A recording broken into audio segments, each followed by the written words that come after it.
Hey everyone, and welcome to another video. Tonight we have 2 hours of horror stories. I hope you all enjoy them. If you do, please be sure to drop a like rating. It only takes just a quick second and it helps out the channel immensely. Let's see if we could reach 3 likes on this one. Subscribing if you are new is also very much appreciated. I do post content just like this all of the time. I very much enjoy what I do and I plan on being here for a very, very long time. Anyways, sit back, do whatever it is that you do to relax. Enjoy the 2 hours of horror stories with no mid-roll ads, except for the ad right after this intro. There won't be any more after that one. And as always, I hope you all have a great night.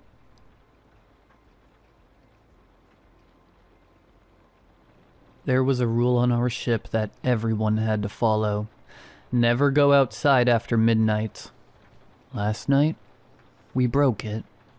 Working on a shipping vessel is tough. The physical labor, constant seasickness, and isolation from the outside world take a toll. Some men prefer solitude, but I'm not one of them. Back home, I have a wife and a small girl called Emily, whom I love dearly. I will never get used to seeing their sad faces when I have to leave. It's daunting, but the camaraderie here is something you'll hardly find anywhere else. I'm going off to sleep. Don't go walking around outside, alright? The captain said, smiling. Can't promise that, Cap, James said. They both laughed and the captain walked away. I looked at James in bewilderment. No one told you yet, huh? James said. Tell me what? You can't go outside the bridge area past midnight. What if the fog sets in and your radar stops working? Still ain't going out. Are you messing with me? No, sir. James looked dead serious. That makes no sense, I said. It ain't gotta make sense, but you gonna follow it. What if I have to go out? Then you ain't gonna come back. He bent forward and stared into my eyes. Look, we're in a deep part of the Atlantic. Strange things happen here. Decades before you were born, all the fishermen and crewmen here made a pact. I'm not gonna let you break it. He leaned back and kicked his feet on a chair. How about you tell me about your family? You got one? I tried to get more out of him, but he wouldn't answer. We got to talking about other things, but what he said still loomed in my head. And then I told him not even a whale could eat that much. I burst out laughing. James was slapping his leg, rocking back and forth with laughter. I looked out. The sun was coming up. Another beautiful day at the sea. The seagulls were flying by and the smell of sea salt was in the air. Is it safe to go out now, James? I said and chuckled. James' demeanor changed. The smile was gone from his face and he stared deep into my eyes. Billy, this ain't no laughing matter. He got up, collected his things, and walked to his cabin. The next shift I got there early, excited to spend another night talking with James. He was already sitting in his chair. Her name's Emily. She's just turned 3, I said, showing James my daughter's picture. Ain't she beautiful? Hey, Cap, come take a look. The captain walked over from the control panel and looked down. She really is. She definitely didn't get it from you, Bill. Both he and James started laughing loudly. I laughed too, although a little hurt. This was the first time the captain spoke to me informally. Young Billy here has been asking about the midnight rule. You think it's time you tell him? Why wouldn't I? He's stuck with us here for another 2 weeks. At least he won't do anything stupid. My eyes opened in excitement, and I leaned closer to the captain. James saw it and raised his eyebrow at me. Look, Bill, for a long time, ships that would fish in this part of the Atlantic would lose all their crewmen. The story was always the same. The communication would stop abruptly, and the ship would stay dead in its place. The Coast Guard would then venture out and find an empty vessel, almost as if no one had ever been on it. One day, a young seaman was found hidden inside one of them. He said that the night crew didn't come back the same, and soon murdered everyone. He was the sole survivor. The officers suspected him, but the young man hanged himself soon after. I looked at them in disbelief, but their expressions were ice cold. Do you believe all that? I don't know, Bill. No one knows if what he said was true, but since his story came out, all the ships that fish here stopped letting their crew out at night. It hasn't happened since. Hey, my pa told me the same story. He used to fish around here too. You don't have to believe it, Bill, but respect it. Sure will, Captain. Good. Now, where's that whiskey you got, James? That's what I like to hear, Cap. James walked away to the deck. You and your wife still together, Bill? Yes, Captain. Beautiful. I used to have a wife too. Unfortunately, things didn't work out. Life at sea doesn't help relationships. You're still young and smart, Bill. Get out while you have the chance. This, coming from the captain, startled me. James, meanwhile, returned with the whiskey and poured each of us a hefty dose. To Bill's family. The captain yelled and chugged down the drink. James quickly followed. The captain stayed with us through the night shift, drinking heavily. When the sun rose, I could barely stand. The captain and James were already waiting in their chairs with shots of whiskey when I came in the next night. Ready for another night, Bill? The captain asked and handed me a drink. Sure thing, Captain. Hey, Cap, Billy Boy is learning. James screamed out and slapped his knee. We were already a few drinks deep when the boat started moving around more. I looked out. My vision was blurred, but I could see storm clouds forming in the sky. Hell of a storm coming, gentlemen, James said. That's a big one, James. Don't you puke on me, Billy, if the boat starts rocking, James said. Only if you don't throw up at me first, I fired back. We all started laughing, but my chest tightened as I glanced out at the storm above the sea.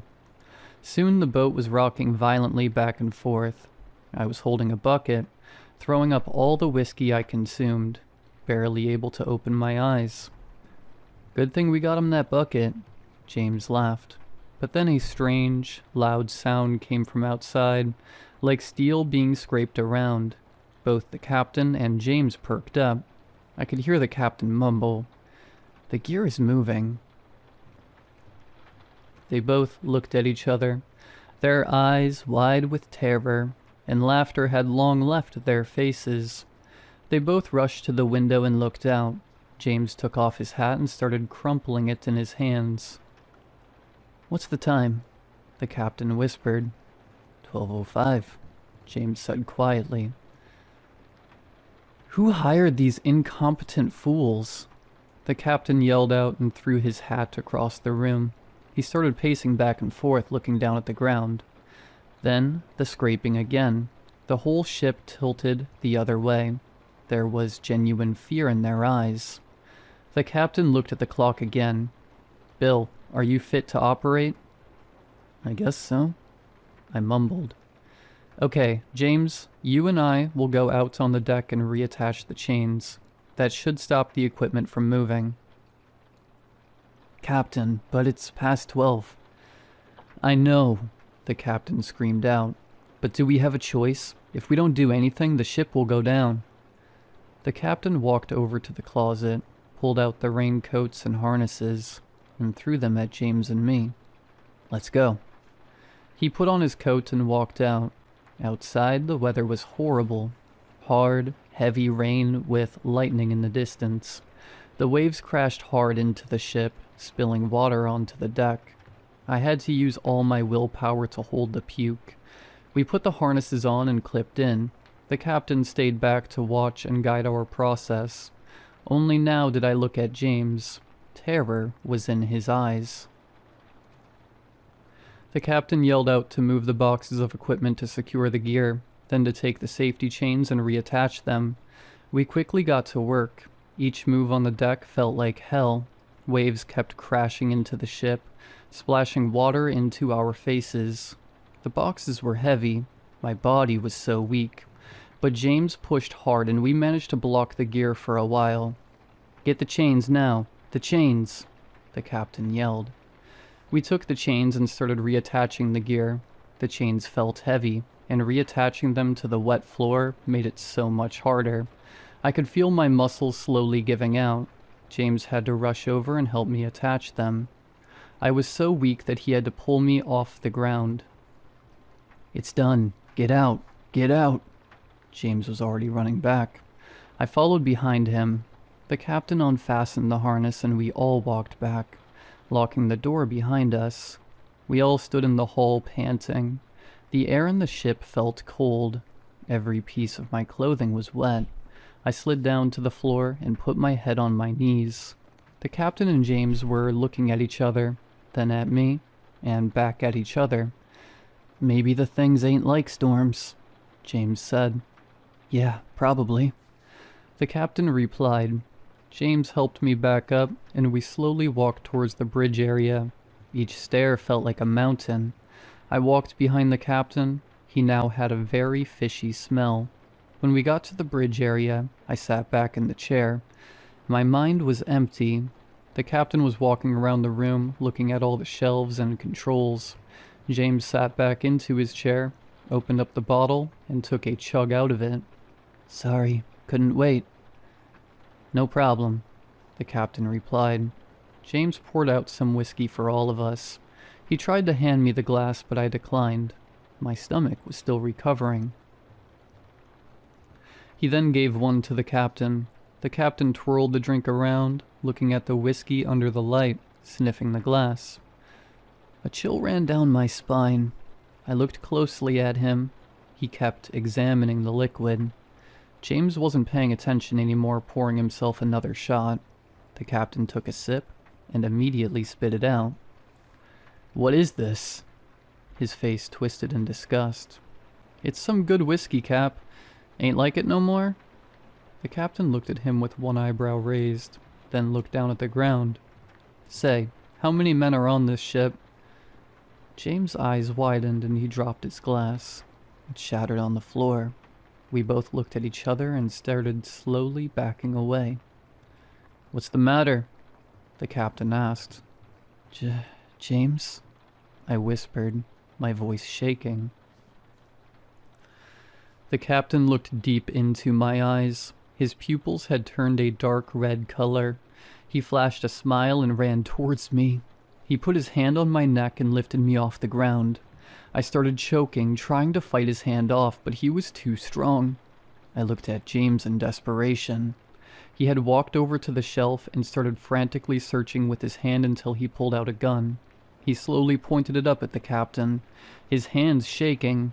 He then pressed down the trigger, but nothing, just a click. James looked down under it. The gun wasn't loaded. Blood froze in my veins. The captain looked back, let out a blood-curdling scream, dropped me to the ground and ran towards James. He pushed him to the ground and started violently scratching and tearing into him with his teeth. My feet were rooted to the ground. Soon his screams turned into a low gurgling and then silence. Only when the thing looked up did I open the door and run down. I could hear the thing's screams echoing through the hall. I'm locked down in the vault of the engine room. The steel door is the only thing keeping me alive. In the first few hours, I had been hearing the screams of crewmates calling out in pain. When the last scream died down, the thing called out to me in the captain's voice, saying it was safe now. I didn't answer. It then started slamming into the door. The vault is shaking with each thud. I have no idea how long it will hold. I'm making this post for my wife and daughter. Even in these tense moments, I'm held up by the thought of them. Please don't forget your father, no matter what happens.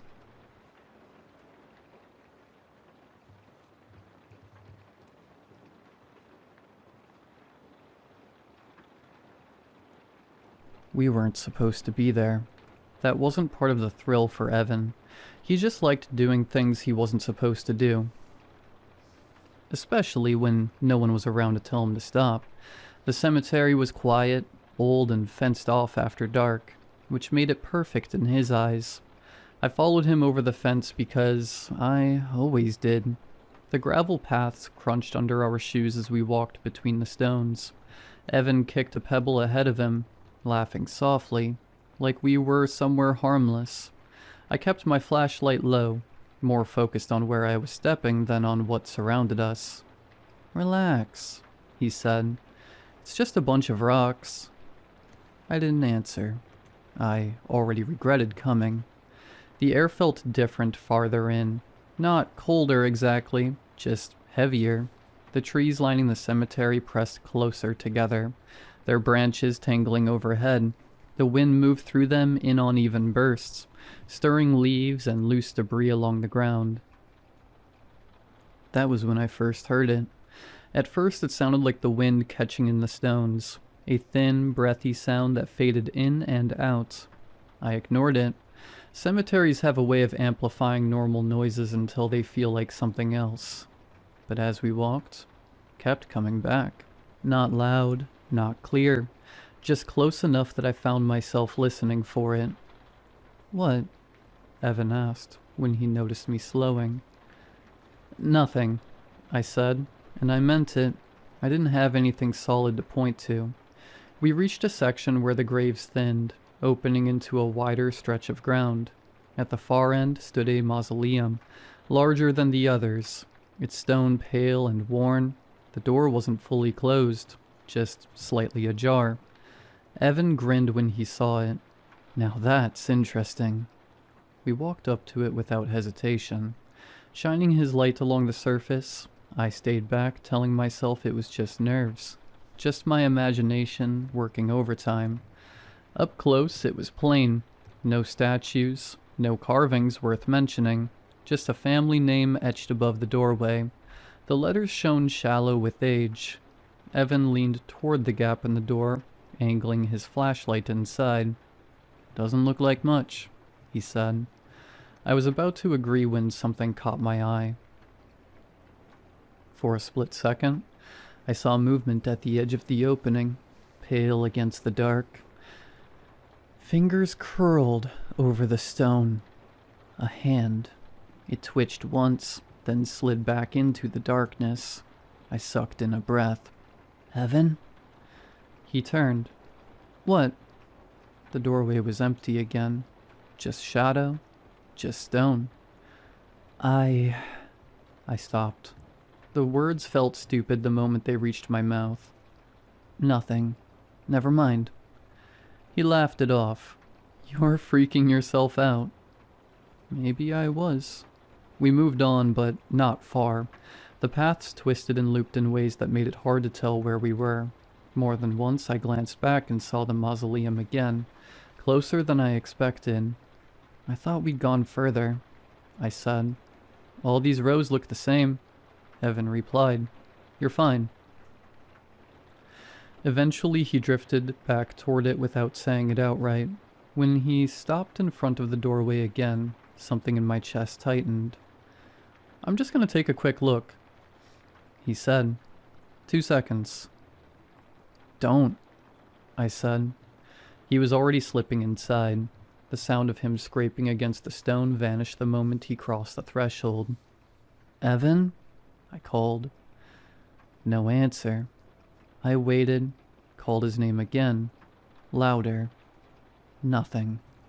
The cemetery continued like nothing was wrong. Wind in the trees, leaves shifting, normal night sounds that should have been comforting.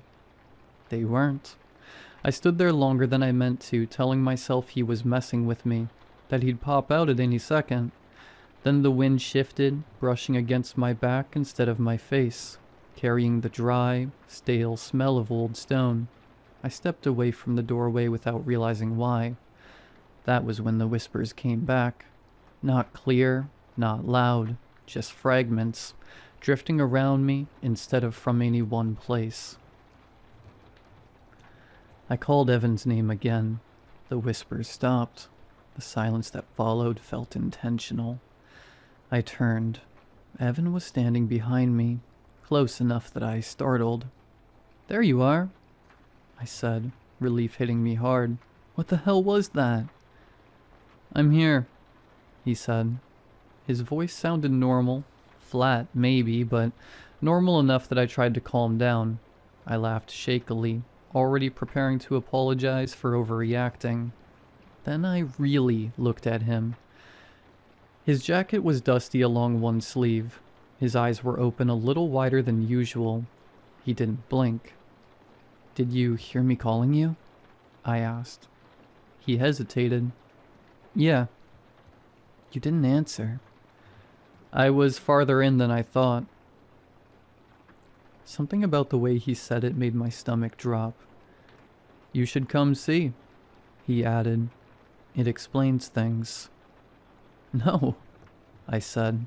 "I want to leave." He stepped closer. "You're making this harder than it needs to be." I backed up. He adjusted with me, keeping the distance between us the same. His hand brushed my sleeve. Cold, too firm. I pulled away. His grip closed around my wrist. "You're taking too long," he said. That was it.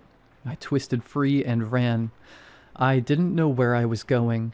The cemetery blurred around me, stones flashing past in uneven rows. I didn't hear footsteps behind me. That was worse than being chased. I stopped in a clearing where the graves stood farther apart. That's where I saw them. Figures between the stones. Too tall, too narrow. Watching. And near the mausoleum, Evan, standing upright. Too still. My light rose. Hands that weren't his held firm from behind. Fingers sunk deep into his torso to keep him upright. His chest was open. Ribs spread, empty inside. His throat was ruined. His eyes were open and dead. The thing behind him lifted Evan's arm and waved. I ran. I didn't stop until the fence tore my hands and the streetlights burned my eyes. No one followed me. They let me leave. I still don't know why.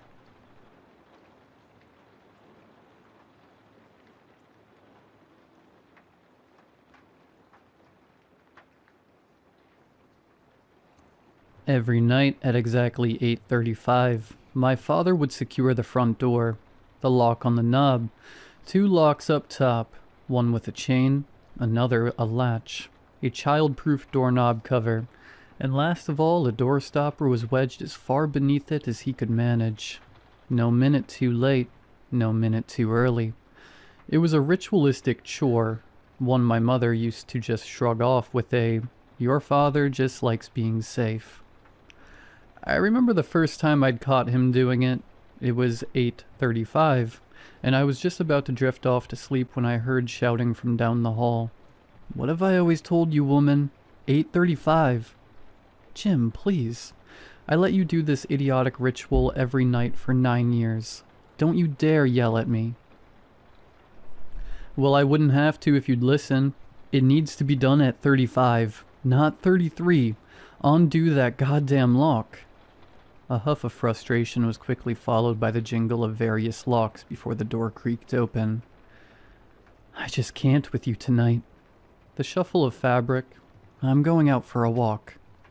"Irene, do not go out there. They'll come after you and I won't go out there to save you." "I'll take my chances." "Irene." The door slammed shut behind my mother just as I crept out from the hallway. I saw my father give the door an angry stare before he whipped around with a grumble about needing a drink. He began to stomp away to the kitchen before noticing me in the shadows. The anger from before drained instantly. "Hey buddy, you're supposed to be sleeping." My arms tightened around the stuffed toy in them. I heard yelling. "Is mommy okay?" My father sighed. "Your mother just... she needed some time to herself." "Is she going to be okay?" "She..." A pause. I watched his face sadden. "I don't know, buddy." My face paled. The toy fell from my arms. My father seemed to sense the shift in the air, and quickly dropped to one knee so his hands could wrap over my shoulders. "Hey, it's going to be okay. Your mom's a fighter. If anyone can survive out there, it's her." "Survive?" Lips pulled back in a grimace, his hands tightened for only a moment before falling away as he rose to his feet. Did I say survive? No, I meant, The words died on my father's tongue as a melody began to play from his back pocket. I watched as his face went white as a sheet before heavy footsteps barreled in the direction of the front door. Each lock clicked into place, at rapid speed thanks to muscle memory. I walked up to my father just as he was starting to kick the door stopper into place. "Daddy, what's going on? Isn't Mommy still outside?" "Not now, buddy." After one last kick, he began to run around the house, shutting off every light and pulling closed every curtain.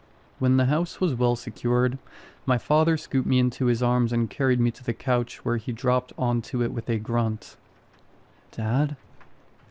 A large hand covered my mouth before I could try to say anything else. Frustrated, I tried to lift my arms, but they were bound against my sides by my father's own, which held me securely against his chest. My head strained to look back, my legs kicked at the air. I opened my mouth to scream just against his palm when I heard it. Rattle, click, rattle. My father held me tighter as prayers fell from his mouth. "Heavenly Father, I come to you in the name of Jesus, acknowledging your power and sovereignty." Rattle, rattle. "I pray for your divine protection over me and my loved ones. Surround us with your angels and create a hedge of safety around us." A knock. "Jim?" I felt my father shift from behind me, felt the hand over my mouth loosen. "Jim, this isn't funny. Open this door right now." "Mommy?" As soon as the word left my mouth, the hand was back against it. My father shuffled us further against the back of the couch. "Guard us from harm, both seen and unseen, and keep us secure in your loving care." "Jim!" My mother knocked angrily at the door. "Won't you just... oh, hello. Hi. Could you help me?" I could feel tears wetting the back of my neck. "I trust in your promise that no weapon formed against us shall prosper." "My husband locked me out of the house. If you could just... wait. No, stop, get away from me." "In Jesus' name I pray. I pray." The door shook like something had been thrown against it. The world fell silent as my mother's screams and begs for mercy echoed into the night, mixing with the soft sound of my father crying into my hair. I was in shock. What sort of monster was currently taking my mother from me? Why wasn't anyone helping? Why weren't we helping? Amen, amen, amen, amen. We held her funeral 2 weeks later. It was a small thing. My aunts and uncles, a few cousins, and my grandparents who babysat me while my father attended to everything. There was no body to put in the casket, so we placed a few of my mom's most precious possessions in her place. An old music box from her parents, a pair of shoes from when I was a baby, and a framed photo of our family. I remember small parts of the event, mainly how people yelled and scolded my father for not doing something, for hiding like a coward while my mom was out there all alone. He didn't fight back. He just sat in one of the foldable chairs with the most defeated look on his face. That was 15 years ago. Since then, my father has been different, quiet and skittish, like a baby deer. I was pulled out of school and was taught exclusively at home. I didn't have many friends, and the few I had could only come to my house. I couldn't go to theirs. But no one wants to come to the house of the kid whose dad checks on him every half hour, whose dad has over 20 locks on the front door, and just as many on the windows, whose dad insisted every bedroom door be open at all times, so if anything happened he could get there as soon as possible, whose dad was afraid of losing what little family he had left. But I'm 24 now. I have a girlfriend, somehow. One who understands my father to the best of her abilities. She never questioned our small practices, and always respected his 3 house rules. 1. Always come over before 8 p.m. 2. Never unlock the doors or windows until at least 9 in the morning. 3. Always say nightly prayers before bed. We were supposed to meet for lunch, but something had happened at her job, so we postponed it until later that night. My father was more than happy to have her over, and spent a good few hours preparing dinner. I could see him giving the clock a glance every time he walked past it. Could see the way his hands began to twitch with nervousness the closer the clock's hands got to 7, and when they finally reached 8:15, he was in full panic mode. "Maybe you two should reschedule for tomorrow," he said while pulling back the window curtain to peek out at the street. "Dad, it's okay. Elowen sent me a text that she was on her way like 5 minutes ago." "But the building is at least 20 minutes away. What if there's traffic? An accident? You have to call her and tell her to go straight home." "Dad." "Son, please." He turned to me, eyes wide with terror. Trembling hands grasped the front of my shirt. "Call her." I hadn't heard my father talk like that in a long time. The way his words trembled like he was on the verge of tears. The layer of fear that clung to him like barbed wire. I hadn't heard him speak like that since the night my mother passed. So I nodded, took out my phone and called Elowen. The phone rang 3 times before her voice crackled to life on the other end. "Charlie?" "Elowen, how far are you from my house?" "I don't know, like maybe 13 minutes. Why, what's wrong?" "Okay, I need you to get over here now, or try to get to your parents' place. Just race over to either one." "What, like go over the speed limit?" "If you have to." "Charlie, I'm not breaking the law." "I don't care about the law, just..." I felt my father tug the phone from my hand and turned just in time to see him put it to his ear. "Elowen, you listen to me right now." "No, you are gonna shut up and listen." He glared briefly in my direction before looking at the floor. "This isn't a game. It's life or death. Now, you are gonna put your foot on the pedal and get over to a house." I tried to reach for the phone, but my father pressed his hand to my chest to keep me back. I could hear Elowen's voice on the other end shout briefly in anger before it settled. Another minute passed before he finally relaxed. "Thank you. Now, I'm serious. You hurry over here, and if you can't get here in time, just lock the car and lay on the floor in the back. I'll pray for you." She said something, probably a thank you or a goodbye, before he hung up and tossed the phone onto the nearby couch. He let out a heavy sigh and ran a hand through graying hair. "She's on her way." A beat of silence. His smile was weak. "Come on, let's get something in our bellies before she gets here. I made a good pot roast." It's 8:34 now. She's not here. I was pacing around the living room, pinky nail caught between teeth. My eyes kept drifting to the front door where my father stood, waiting for the alarm on his phone to chime. But we couldn't do the locks. We just couldn't. Not with Elowen still out there. I grabbed my coat and walked to the door, but my hand was smacked just as it reached for the knob. "Ow, Dad, what the hell?" "Don't even think about it. It's 1 minute till 35. "Yeah, and Elowen's still out there. I have to go get her." "No, you don't. If she's smart, she'll do what I said and stay in the car. All we can do is wait until morning." "Like hell. I'm going to get her."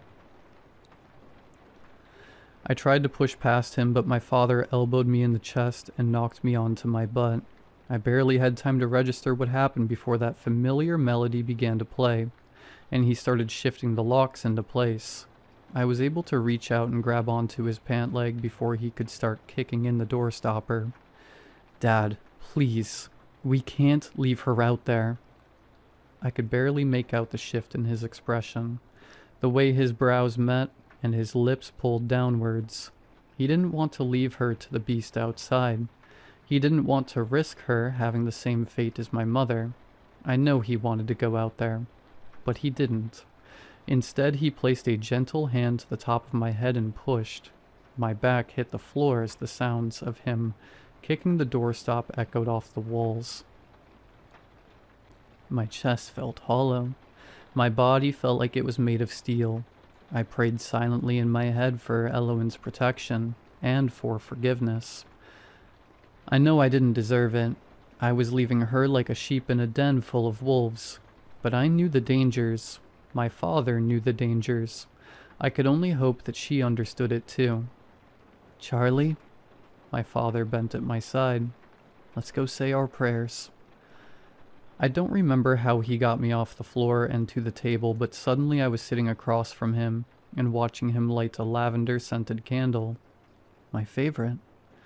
Once the candle was lit, he set the lighter down and brought his hands together over the table. A few seconds passed before he gave an encouraging smile. Do you want to do the prayer today? I didn't say anything.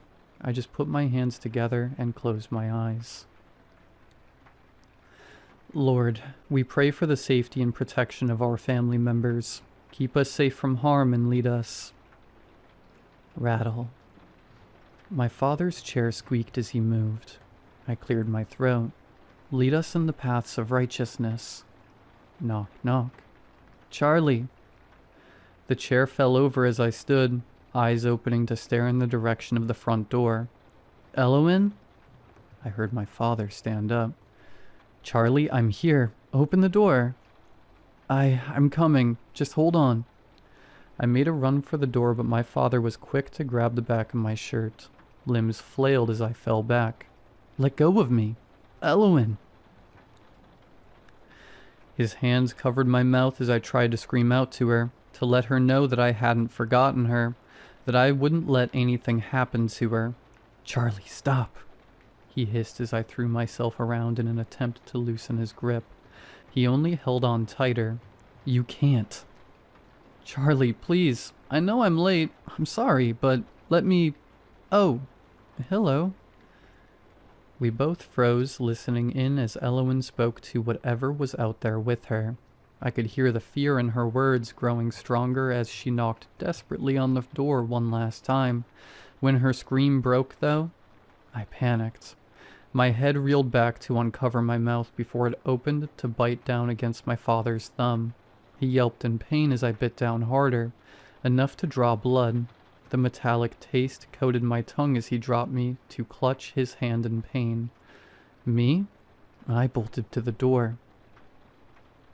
I'm coming, Eloin. I shouted while kicking at the door stopper, until it came loose and skidded across the floor. I pulled back each lock and cupped the cover with both hands to throw open the door. I was going to run out in some heroic act of bravery, but one foot was barely out the door before I froze in place. Out on the porch was Eloin, cornered against the railing with a pocket knife in her hand.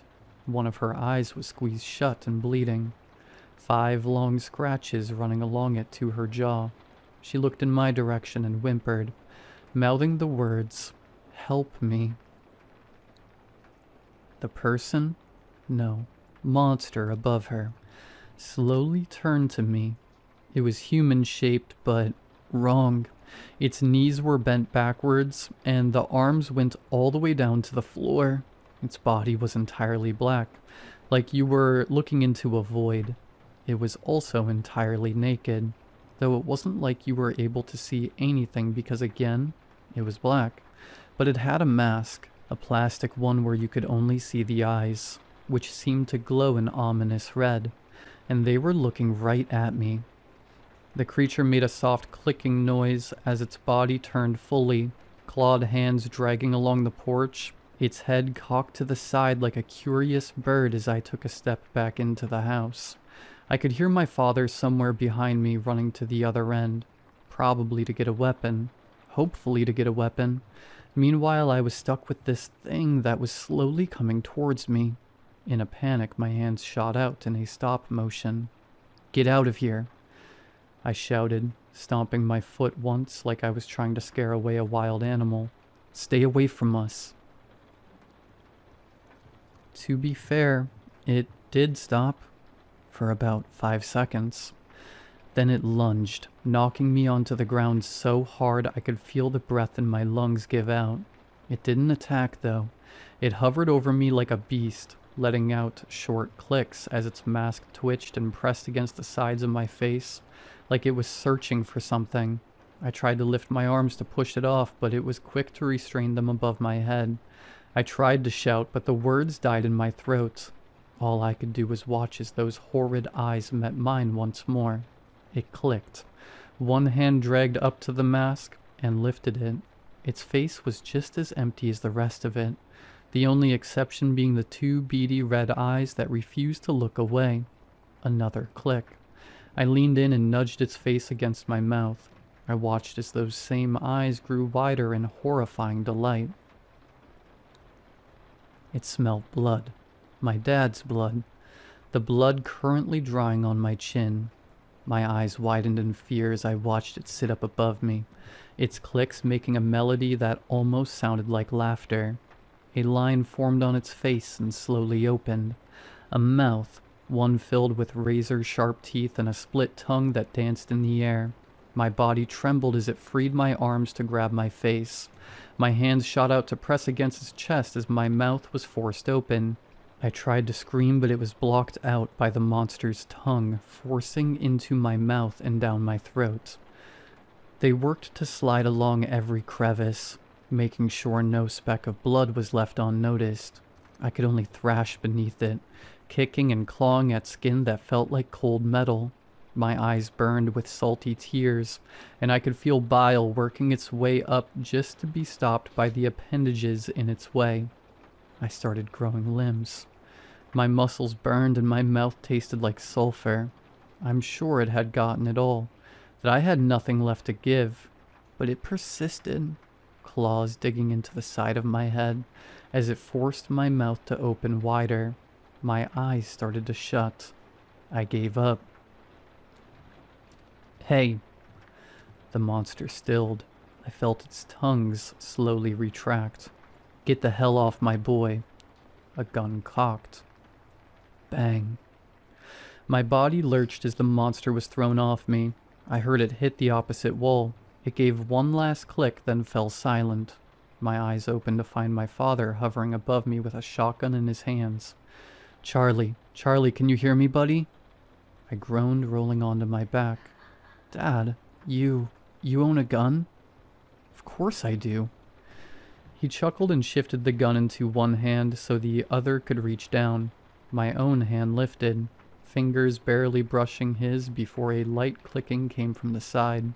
Our heads turned just in time to see the creature rising on bent legs. Its claws scratched against the mask laying on the floor, one finger hooking against the string on the back to lift it in the air. Red eyes locked onto my father, who was already reloading the shotgun.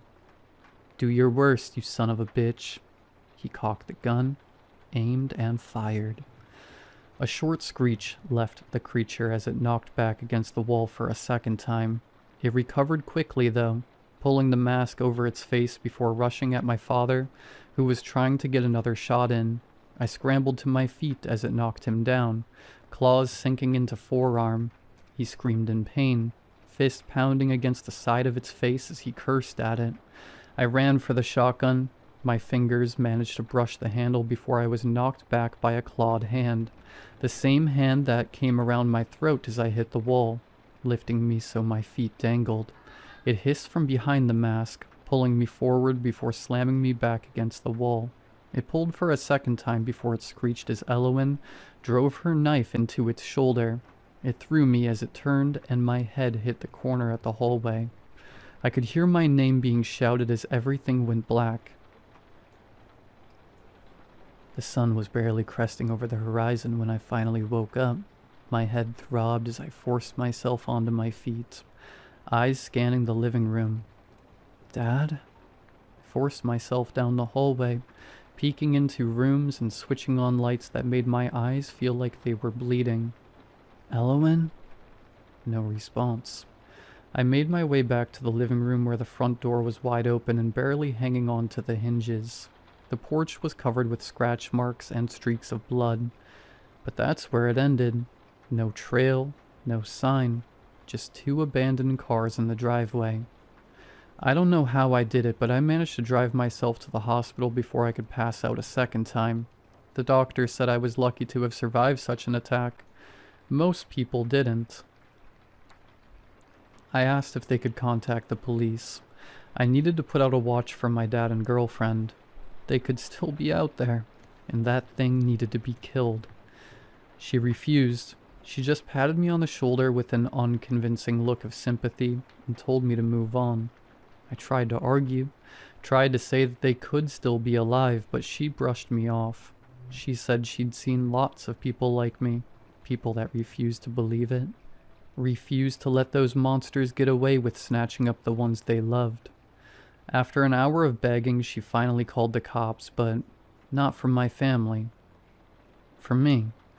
She said they had a program for victims of attacks, a home where we could live with similar folk, recount our stories, and learn to be ones with society again. She even gave me this dumb brochure, but I tore it up when she left. I don't need a brochure or some kind of rehab center. I need my family. So I left. I slipped out when she went to go check on another patient and bolted to the bus station. From what I've heard, the cops completely blocked off my house, which leaves me with nothing but my bloody clothes from last night, and enough bus money to get me across town. I don't know where I'm going to go, but I know that I'm going to look for my family. My dad spent my whole life protecting me from that monster, and if there's even a chance they're still alive, I'm going to do the same. Keep your doors locked. And if you're stupid enough not to, then you better learn how to fight. You'll lose, but at least you won't make it easy.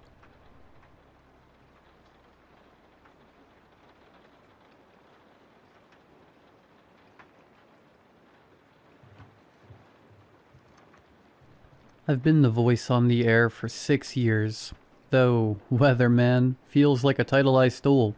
My scripts arrive via an ancient thermal fax machine bolted to the corner of my desk.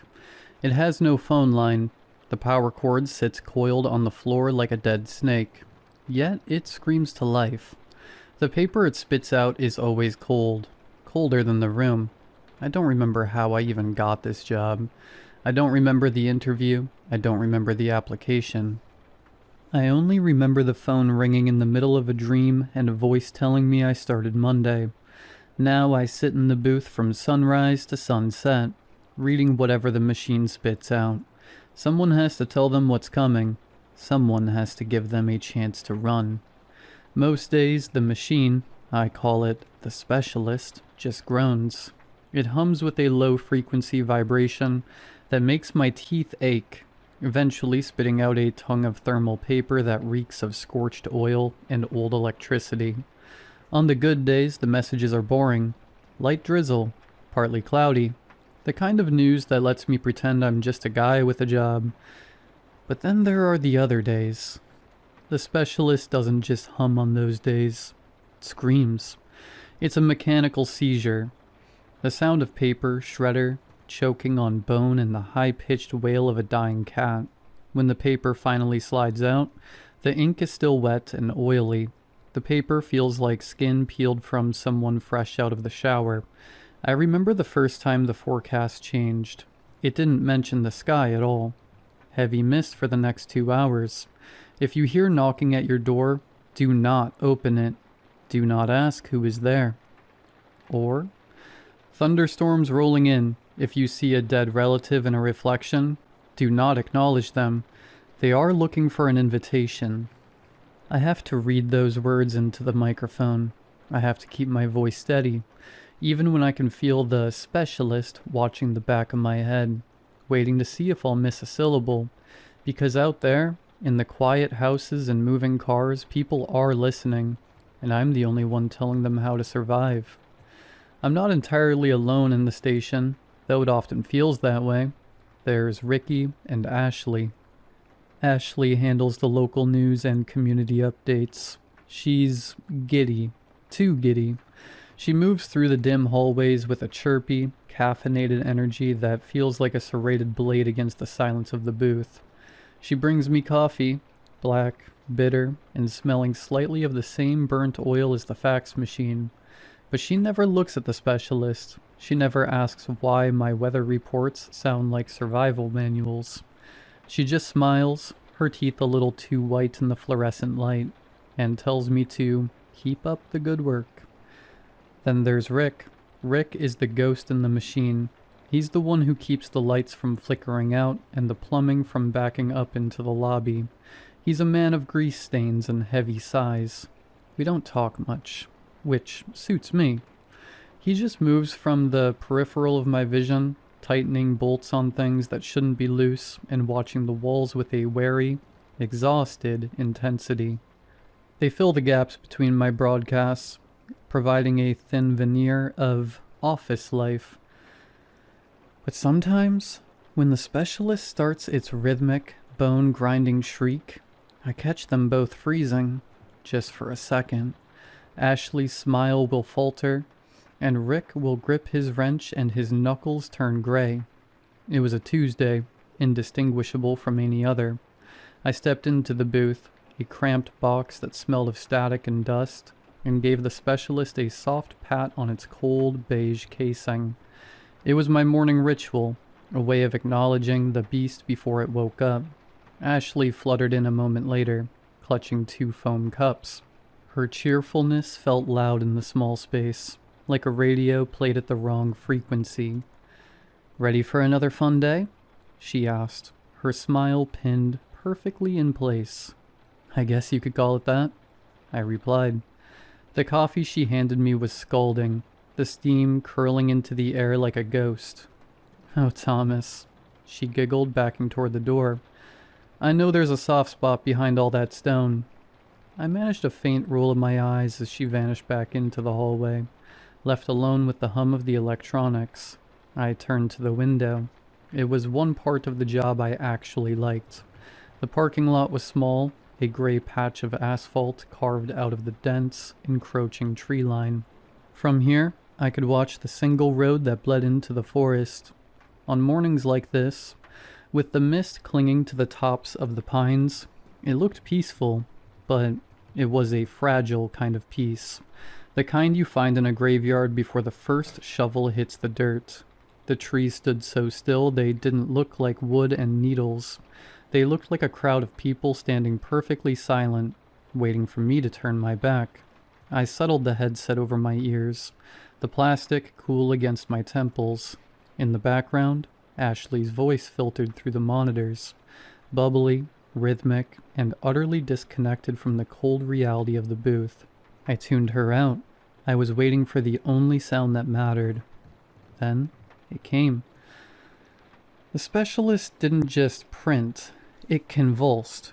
A sharp metallic shriek ripped through the room, the sound of a blade dragging across a chalkboard. A fresh tongue of thermal paper slid out, curling toward the floor. I grabbed it, my heart doing a slow, heavy thud against my ribs. I leaned into the mic, giving it 2 soft taps. Thump thump, like a heartbeat. "Good morning, everyone," I said, my voice dropping into that smooth practice tone. "Tom is here with the weather. It's going to be a gloomy one today. Expect light drizzling throughout the morning, with cooler temperatures moving in from the north." I read it word for word. I didn't breathe until the sentence was finished. I never dared to ad-lib, never dared to summarize.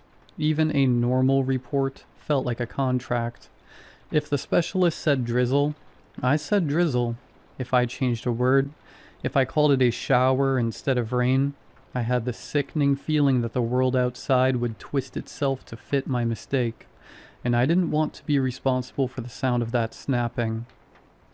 The hours bled into one another, marked only by the slow crawl of shadows across the parking lot. No further updates shrieked from the specialist. It sat silent, a beige tombstone on my desk, radiating a dull, electric heat. Between her segments, Ashley leaned against my doorframe, chatting about nothing. Local bake sales, a new song on the charts, the trivialities of a world that felt increasingly distant. We kept it light. We had to. Later than usual, Rick shuffled past the booth. He carried a heavy toolbox that clanked with a sound of rusted iron, his eyes fixed on a spot an inch above the floorboards. I didn't ask why he was late. He didn't explain. It was our unspoken contract, signed in the silence of the station. We didn't talk about the boss no one had ever met. We didn't compare notes on the phantom phone calls that had plucked us out of our lives and dropped us behind these desks. There was a comfort in ignorance. If I didn't ask Ashley how she got here, she wouldn't have to ask me why I was reading survival instructions to a city that thought I was just talking about the rain. We were three strangers holding our breath in the dark, pretending that if we just did our jobs, if Rick kept the pipes from screaming and I kept the script perfect, the dark wouldn't notice us.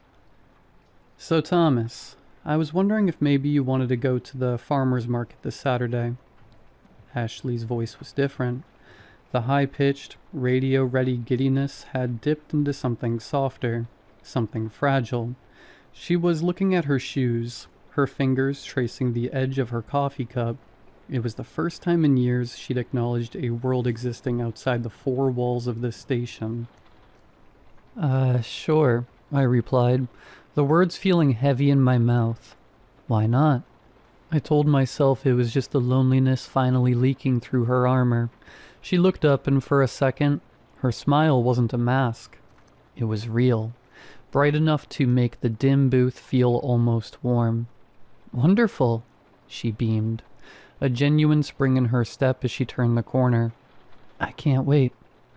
I watched her go, actually feeling a phantom twitch of a smile myself. I'd pick her up a coffee tomorrow morning, a real one, from the place down the road, not the burnt sludge we drank here. I let myself imagine the sun on a Saturday morning. Then, the specialist screamed. It wasn't the usual screech. It was a prolonged, wet sound, like a saw blade hitting a knot of gristle. The air in the booth suddenly turned frigid, the scent of burnt oil replaced by the sharp, metallic tang of an approaching storm. The machine didn't just print. It shook the entire desk, vomiting out a strip of paper that looked charred around the edges. I didn't want to look. I didn't want to know what kind of weather required a sound like that, but someone had to tell them. Someone had to try to save their lives. I reached for the paper, my fingers trembling. The heat coming off it felt like a fever. I smoothed it out on the desk and leaned into the microphone.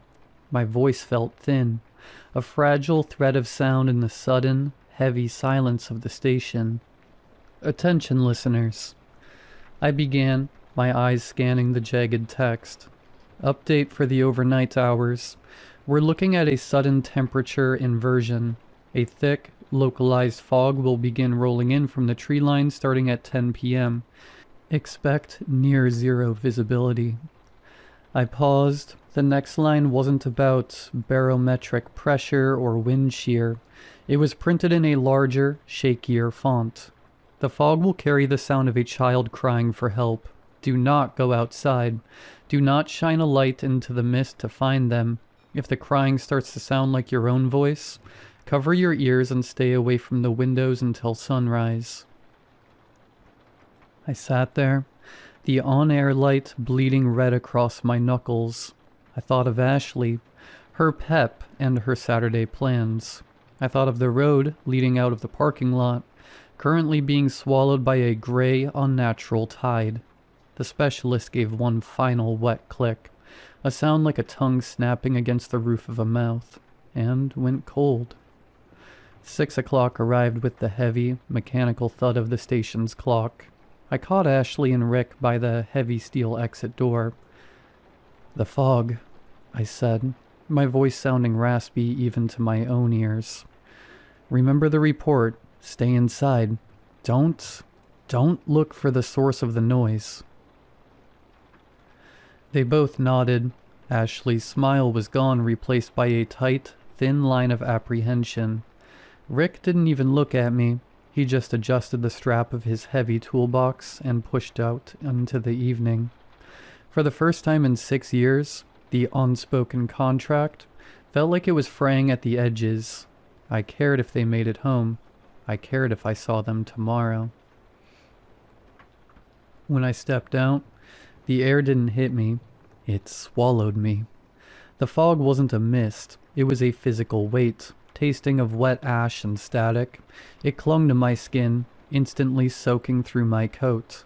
The specialist's accuracy was a jagged blade, perfect and cold.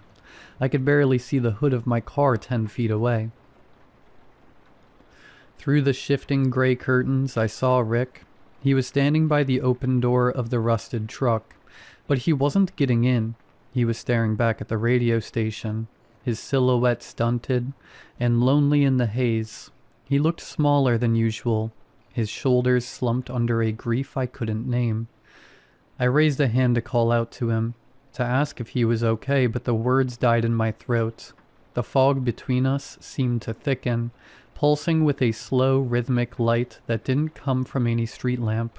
Before I could find my voice, Rick climbed into the cab. The door shut with a hollow, final sound, and his taillights bled into the mist like two fading embers before vanishing entirely. I stood there in the silence, my hand still half raised, listening, and then, from somewhere deep in the tree line, I heard it, the first faint, thin wail of a child. I ignored the sounds in the fog. It's a skill I've perfected over 6 years, the ability to lock my empathy in a box and keep walking. By the time I reached my front door, the world was silent again. The specialist's rules only seem to apply when you're standing on its ground. The next morning the world looked scrubbed clean. The fog had vanished as if it had never been, leaving the trees sharp and vivid against a pale sky. I left early, the engine of my car humming a cheerful tone as I pulled into the drive-thru of a local cafe. I bought 2 coffees, a plain black for myself and something lighter, sweeter for Ashley. The warmth of the cups against my palm felt like a promise. I was actually looking forward to the station. I wanted to see her face when she saw the drink. I wanted to believe that people had listened to my voice last night, that they had stayed inside, covered their ears and ignored the phantom cries in the mist. The coffee cups sat in the passenger seat, the sweet scent of Ashley's vanilla latte filling the car. I pulled into the station lot, my mind on the Saturday market, on the sun, on anything but the radio. Then the tires hit something soft, a wet, heavy thwack that didn't sound like a pothole. I slammed on the brakes. My stomach turned a cold somersault as I looked through the windshield. The parking lot wasn't gray anymore. It was a mosaic of raw, glistening meat and tangled limbs. They weren't just dead. They had been unmade. A dozen figures lay scattered across the asphalt, but the geometry was all wrong. I saw a man whose torso had been elongated and coiled like a length of garden hose. His ribs snapped outward to form a jagged, ivory cage. Next to him, a woman had been fused to the trunk of a pine tree. Her skin stretched so thin it was translucent, revealing the frantic, pulsing machinery of organs that shouldn't have still been working. But it was the faces that made me scream behind my teeth. Their mouths were pulled open in impossible, yawning vertical ovals. The skin of their cheeks ripped back to the jawbone. Their eyes weren't just wide. The lids had been removed, leaving bulging, bloodshot spheres that stared at nothing. They looked exactly like the hollow-eyed agony of the scream, but rendered in shivering, wet muscle and bruised fat. The worst part was the sound. It wasn't the wind. It was a low, bubbling whistle coming from those cavernous mouths, the sound of air escaping through ruined windpipes. They were still breathing. The fog hadn't finished the job. It had just changed their shape. In the center of the carnage I saw a familiar blue jacket. Rick. His body had been flattened down as if all his bones were removed. His neck was stretched out like taffy wrapped around his rusty toolbox. I walked through the asphalt, and the ground felt spongy. I tried not to look down, but the squelch beneath my boots forced my eyes to the pavement. I hadn't stepped on a stone. I had stepped on a tongue, a long gray ribbon of muscle that trailed out from a pile of what used to be a local delivery driver. It was still twitching, tasting the air, even though the rest of the man was a flattened husk of shattered bone and burst intestines. I walked toward the entrance, my breath coming in shallow, jagged hitches. To my left, two figures had been woven together. Their limbs had been braided like dough. The skin fused so seamlessly that I couldn't tell where one person ended and the other began. They looked like a human knot, a sculpture of purple bruising and exposed sinew. One of them turned a head that was mostly just a gaping, toothless smile, and a thick, yellow fluid leaked from its ear as it tried to moan. It sounded like air escaping a punctured tire. I passed the bike rack, where a teenager was draped like a wet towel. His spine had been removed. God knows how, and his limp body was knotted through the metal bars. His eyes, fixed and glassy, followed me. He was nothing but a bag of fluid and meat now. Yet his fingers continued to drum a rhythmic, mindless beat against the metal. Tap, tap, tap.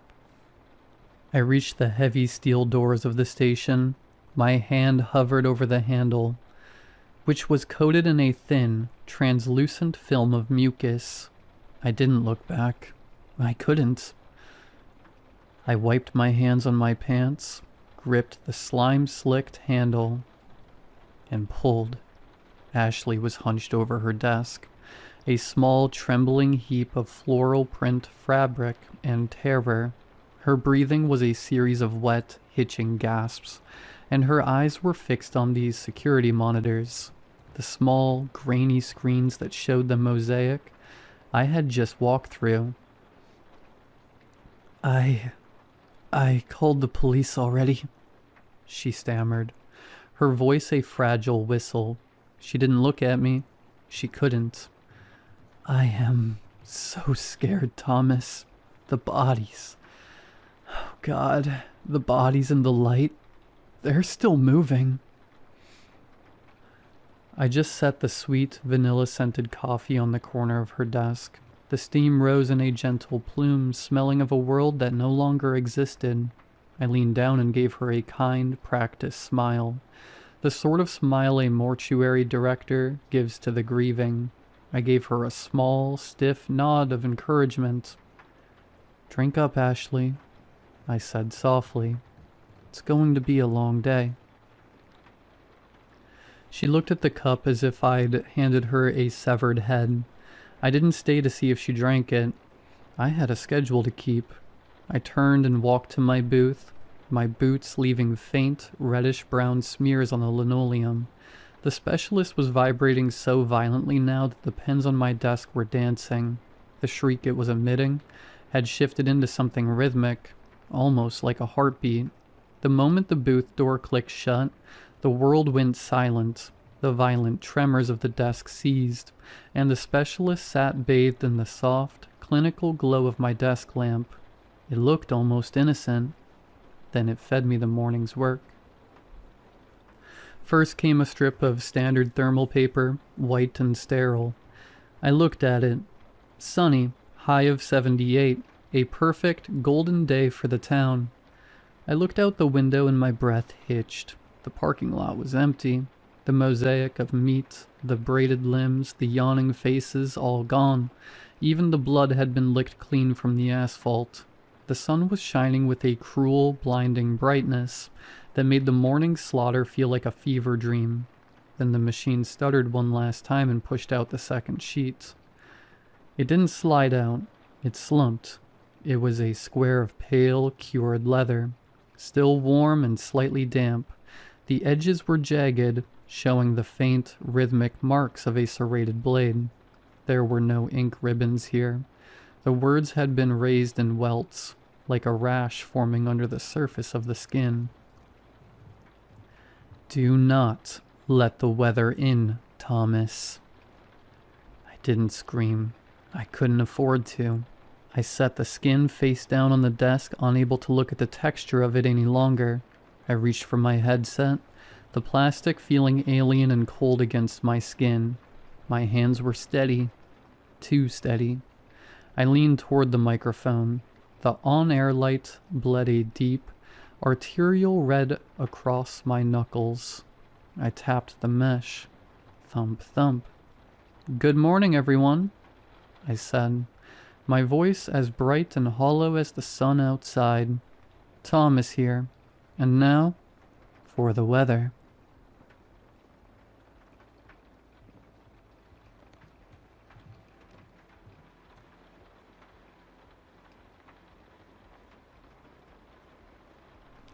I hadn't been back to my grandmother's house since I was a teenager. I didn't realize how long it had been until my mom mentioned it over the phone. Back then, she still made me go with her. Long drives and long nights in a house that always felt like it was swallowed by the swamp. Somewhere along the way, the visits just stopped. Life got in the way. My mom called me on a Tuesday evening. "She's still living out there by herself," she said, "and she isn't doing like she used to." Grandma had been widowed for 10 years. Grandpa passed quietly in his sleep, and she never left that house after. Neighbors came by to check on her, bring groceries, help with chores, but she wouldn't move. "The land won't let me," she told my mom once, and I never really understood what she meant. "She's been asking about you," my mom said. "You should go see her." So I did. The drive from New Orleans took longer than I remembered. Street lights got fewer and fewer until they disappeared. The paved roads turned into dirt roads that got narrower the farther I went. The swamp felt like it was pressing close on both sides. Spanish moss hung from the trees, heavy and still. Water puddled in the low spots. The smell of mud and wet plants stuck to the air and my clothes. I had to park my car about half a mile from her house. The road past that point had turned into mud so soft it would have swallowed my car. I grabbed my bag and started walking. My shoes sank a little with each step, and the wet smell of the swamp stayed in my nose. Her house was at the edge of the water, lifted on cinder blocks so it looked like it was floating above the swamp. A narrow wooden dock stretched out from the porch into the dark water. I could hear it creak under the wind. The house itself looked smaller than I remembered, like it had been settling into the swamp for decades. She opened the door herself. She was thinner than I remembered and bent in ways that made me worry, but her eyes were still sharp.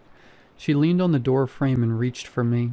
She stood long enough to hug me, her hands gripping my shirt like she needed to make sure I was real.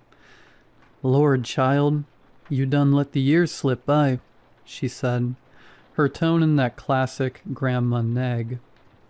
"I didn't forget," I told her. She laughed softly. That's what they all say." Inside, the house smelled like old wood and dried herbs, with something sharp underneath it all. The curtains were drawn even though it was still daylight. I noticed little things without really thinking about them. White lines near the doorframe, a small cloth bundle pinned high on the wall where only the eyes could reach it. I didn't ask about them. Something told me not to. That night, after the neighbors had gone and the swamp swallowed the sun, the sounds came alive. Frogs called across the water. Insects buzzed thick in the air. Somewhere deep in the distance, an alligator bellowed, long and low, the sound rolling through the ground like it was alive under my feet. Grandma sat in her chair, listening. "They stirred up tonight," she said. "It's just noise," I said. "Same as always." She looked at me for a long moment. "Baby," she said, "you ain't been here long enough to know what always sound like." I laughed lightly. I thought she was just teasing me like she used to. I'm not laughing about it now. That night I couldn't sleep. The heat from the day hadn't left, and the air was thick with cicadas. screaming so loud it felt like it was shaking the walls. Somewhere in the swamp, water splashed against something. Maybe a branch, maybe a fish. I kept turning over in bed, listening, but the sounds only made it worse. I got up to grab a glass of water, hoping it would settle me. The hallway was dark, the floorboards creaking under my weight. I stepped out onto the porch, the night thick around me. The deck smelled like wet wood and moss, the swamp smelling sharper than it had during the day. I leaned against the railing and tried to breathe. That's when I saw it, a little glint of light, far out in the water reflecting the moon. I squinted. It was down there at the bottom, just barely visible through the dark water. I leaned closer, curiosity winning over caution. It looked like some kind of pendant, maybe old and made of brass or silver, tangled in weeds. I reached for it, and then I froze. A low bellow rolled out from the water, deep and menacing. My heart jumped. I whipped my head toward the sound. From the far edge of the swamp, something massive moved through the dark water. A bull gator, thick and huge, pushed itself into the shallow part near the deck. Its head broke the surface. Glinting eyes catching the moonlight, the water rippled as it moved, slow and deliberate, like it knew I was there. I tried to step back, planning to get away from the edge, but one of the deck planks groaned and gave out under me. I fell through. Water hit me fast and cold. I was never a good swimmer. I kept thinking about that gator, just below me somewhere, waiting. Somehow I was able to grab the deck and pull myself up. I looked down at the hole where the plank had broken. The bull gator slid past slowly, scales glinting under the moon, just where I had fallen. My hands shook and my heart was pounding so hard I thought it might burst. I went back inside, dripping and shivering. Grandma was in the kitchen calling out my name. "You all right, baby?" she said. Her voice was calm, but her eyes were sharp when she saw me. Yeah, I'm fine," I said, dripping water onto the floor. She shook her head, a little smile on her lips. "Those planks are going to give out someday anyway. It's all right. Go get yourself changed." I did as she said, but I didn't sleep much after that. Every sound from the swamp kept me awake. The cicadas, the water, something moving just beyond sight. I kept thinking about that pendant at the bottom and the bull gator, and I couldn't shake the feeling that I had only just begun to notice how alive the swamp really was. The next morning, Grandma sent me into town. She gave me a short list written in shaky handwriting: milk, bread, her blood pressure medicine, and the kind of coffee she liked, even though the doctor told her not to drink it anymore.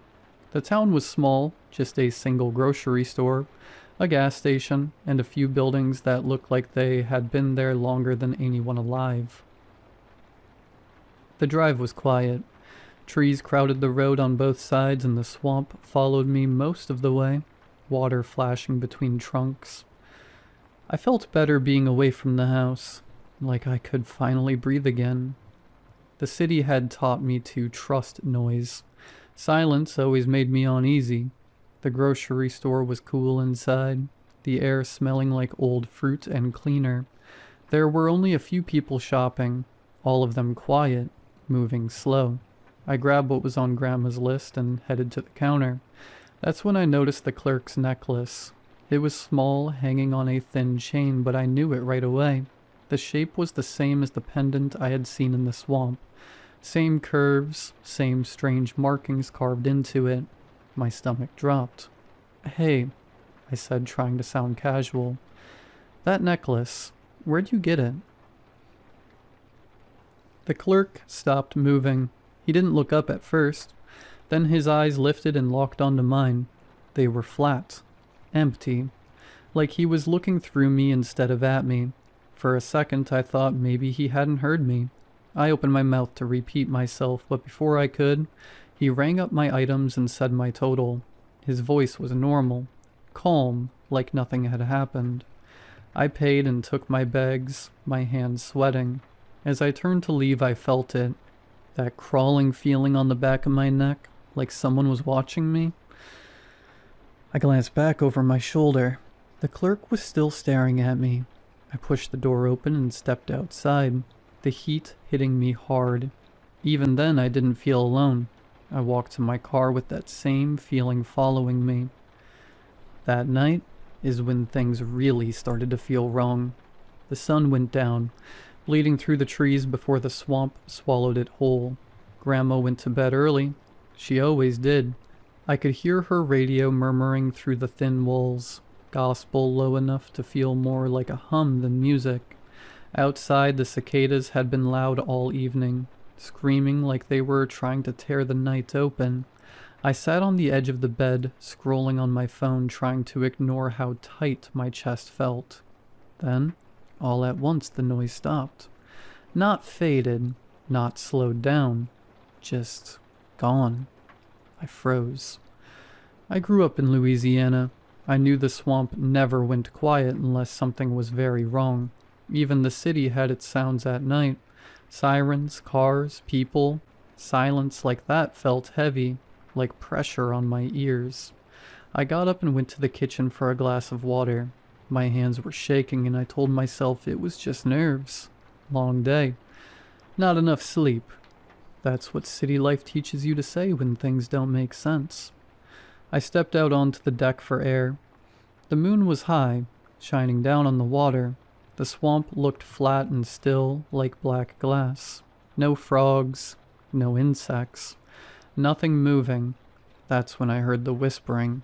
It wasn't loud. It sounded like voices carried underwater, soft and layered, like a crowd speaking all at once but too far away to understand. My skin prickled. I turned around. They were standing at the edge of the yard, where the grass gave way to mud. At least 5 of them, maybe more. They wore old clothes, the kind you see in history books. Long coats, dresses hanging loose and heavy with wet. Everything about them was dark and soaked, like they had climbed straight out of the swamp. Their heads weren't human. Each one wore the rotted head of a gator, skin peeling, teeth showing through torn flesh. Mud dripped from their jaws. Around their necks, every single one of them wore the same pendant I had seen in the water, the same one the clerk had worn. It caught the moonlight and gleamed. They didn't move. They didn't speak.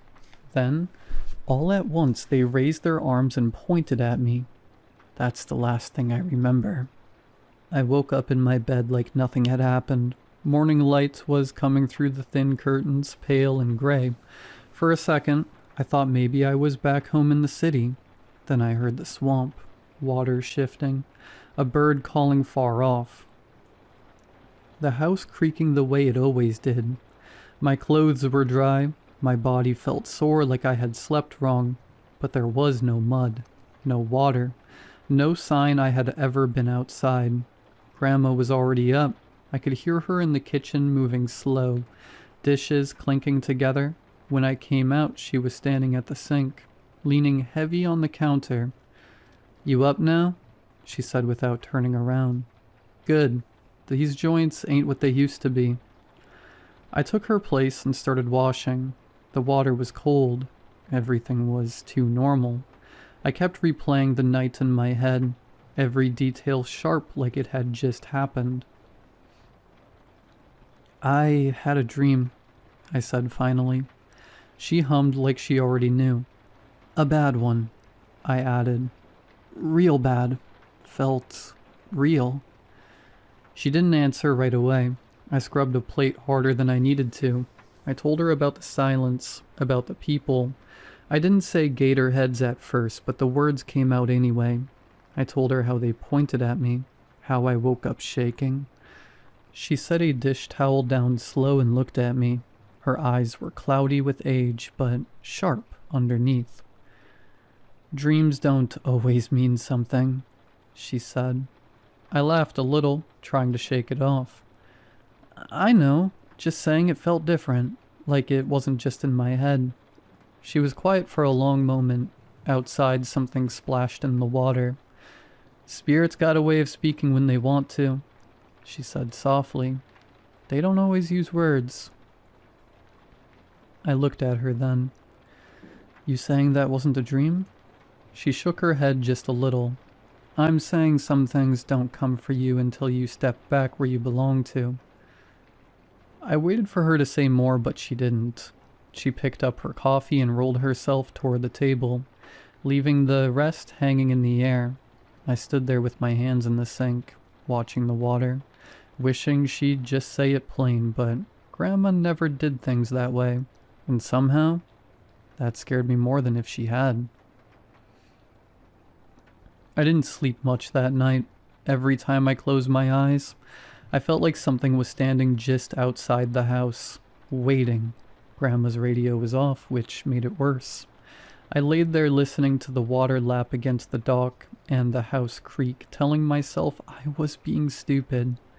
Sometime after midnight I got up. I didn't have a plan. I just knew Grandma knew more than she was saying. The way she talked that morning, the way she cut herself off, it sat in my chest like a stone. Her room was dark, the door cracked open. I could hear her breathing, slow and steady. I stayed quiet and went into the small sitting room instead. She kept most of her things there. Old drawers, stacked boxes, nothing locked. I started with the dresser. Old letters folded so many times the paper was soft. Church programs, receipts. Normal stuff. Then I found the photo album. It was heavy, thick leather cover, worn smooth from hands. When I opened it, the first pages were what I expected. Black and white photos of family members smiling stiffly at the camera. Sunday clothes, front porches, names written in faded ink underneath. I turned the page. The clothes changed. Older now, dresses longer, men in suspenders. The dates written in the margins said early 1900s. My last name was still there. Same blood, same family. That's when I saw it. The pendant. One woman wore it around her neck, clear as day. On the next page, a man had it tucked into his shirt. Then another, and another. Every few pages, the same symbol showed up again, always close to the skin. My hands were shaking by the time I reached the back of the album. Tucked into the last pages were newspaper clippings. Yellowed, brittle, headlines about men found dead, names matching the ones in the photos. I didn't read too close. I didn't need to. I knew what they were talking about. My stomach turned. What are you doing in my things? I nearly dropped the album. Grandma was sitting up in bed, her robe hanging loose, her eyes sharp despite the hour.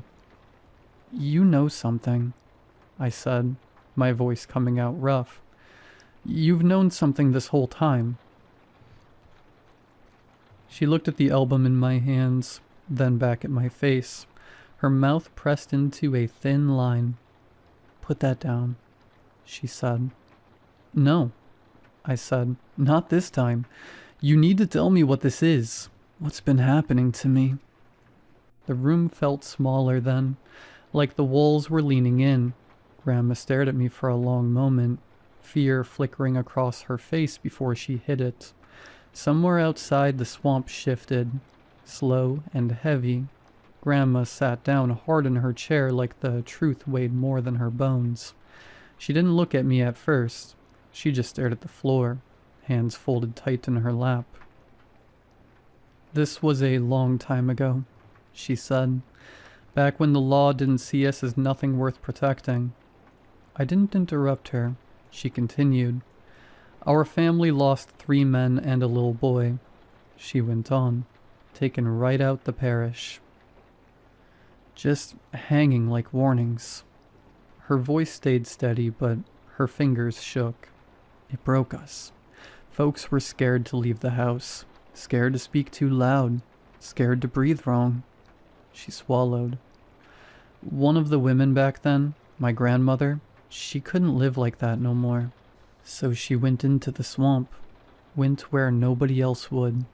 She prayed, but not to God alone. She asked anything that would listen to keep our blood safe. My mouth felt dry. And something answered, Grandma said. She finally looked at me then. It promised protection, said no more ropes, no more mobs, no more men taken before their time.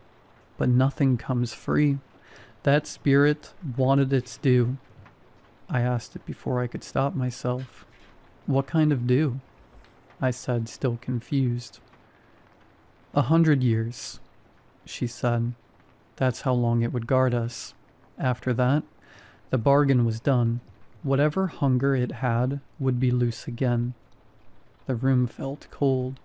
I thought about the dates in the album, about the way the figures had pointed at me. The people I saw, I said quietly. That was them? She nodded.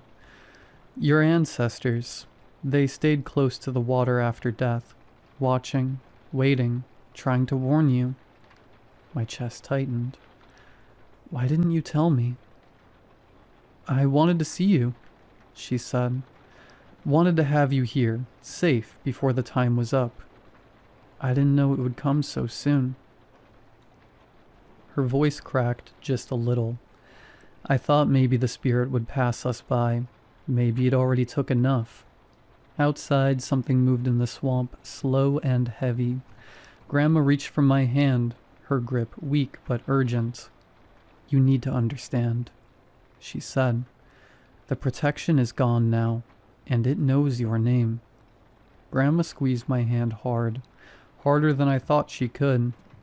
You need to go, she said, right now. What? I said. No, I'm not leaving you here. Her eyes flashed at me. That thing is awake, she snapped, and it's hungry. My time's already done. I lived long. You ain't. I went to her chair, tried to push it back. I can get you in the car. We can... She interrupted me. Boy, she yelled, loud enough to make me flinch. Get the hell out of my house. I froze. I had never heard her raise her voice like that. Not once in my life. It wants the blood still walking, she said, breath shaking now. Not the ones already half gone. If you stay, it'll take you. If you don't, maybe it won't follow far. The house creaked. Something heavy shifted outside, close enough that I felt it more than heard it. Go, she said again, softer this time. Run. I grabbed my keys and didn't even think about shoes. I burst out onto the deck in my pajamas. The boards slick under my feet. The swamp was loud again, too loud, like it was breathing all around me. I ran. I'm not a runner. Never have been. My lungs burned, my legs shook, but I didn't stop. I made it to my car, hands slipping as I yanked the door open. It started on the first try. I didn't look back. I drove too fast down the narrow road, trees whipping past. Then something jumped out in front of me. A deer, big, close. I swerved. The car slammed into a tree so hard my head rang. The engine is dead and smoking now. I've locked the doors. My hands are shaking like crazy. Now I'm sitting here and typing this while I still can. I don't know exactly where I am. Somewhere outside New Orleans. Deep in the bayou. My battery is low. I've got barely any service. I can hear it out there. A deep bellow rolling through the water. It's getting closer.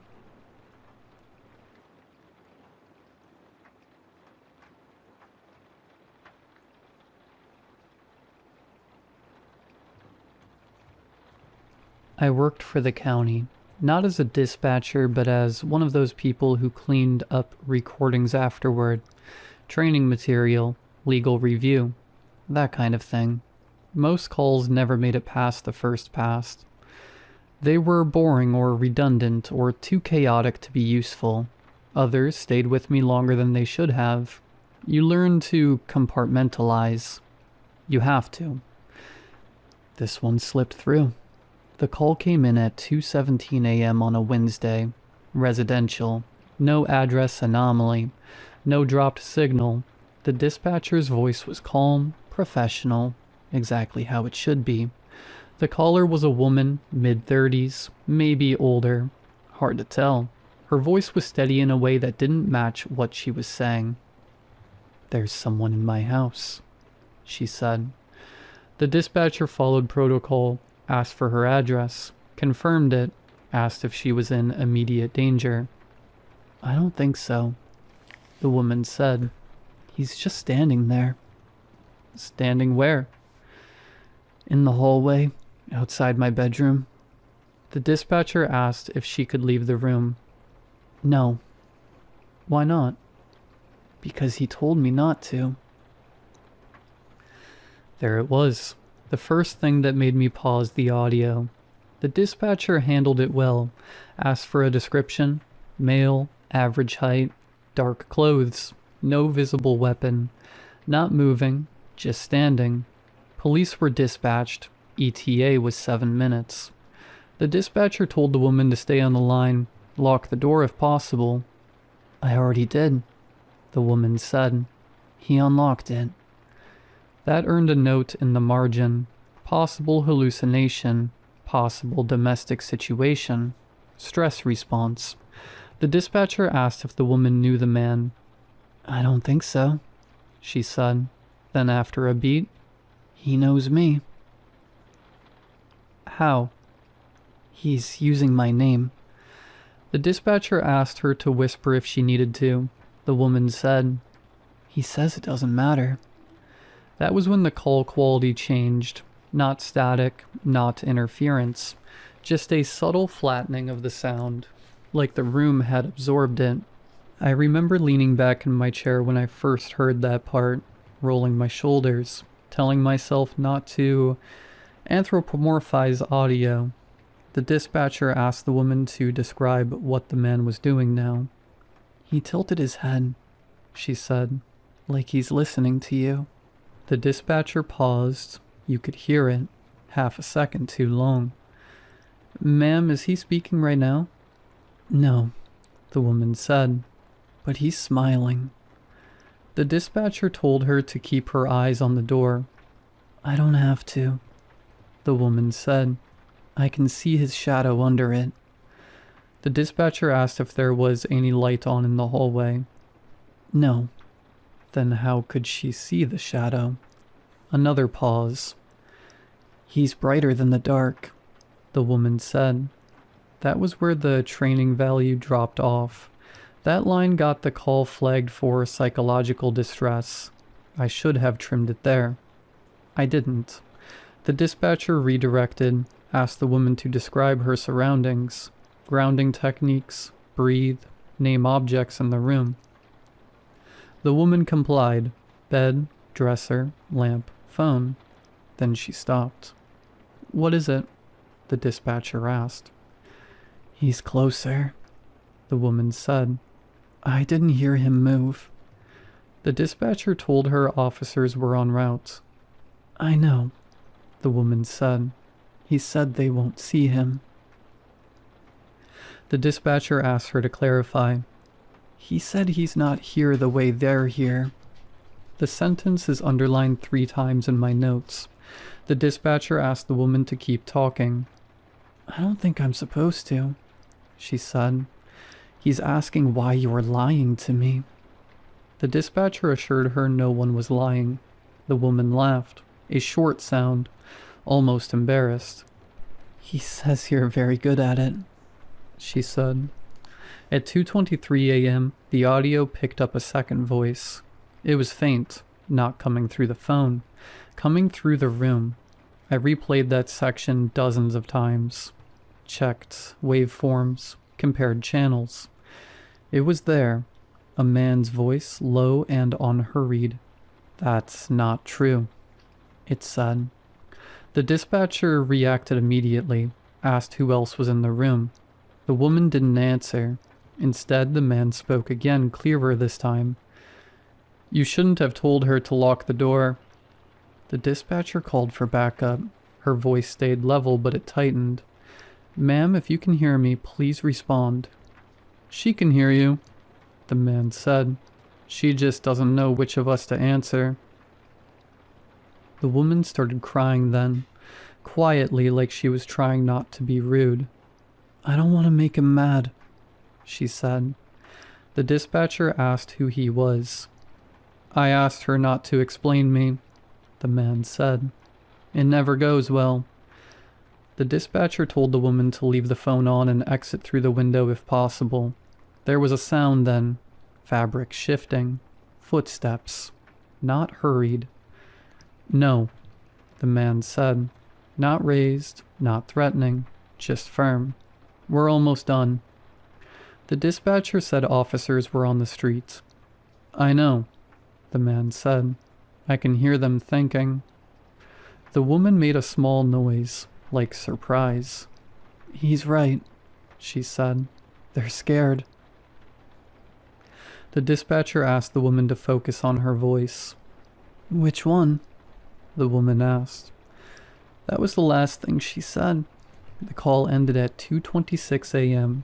Abrupt disconnect. No struggle sounds, no scream, just silence.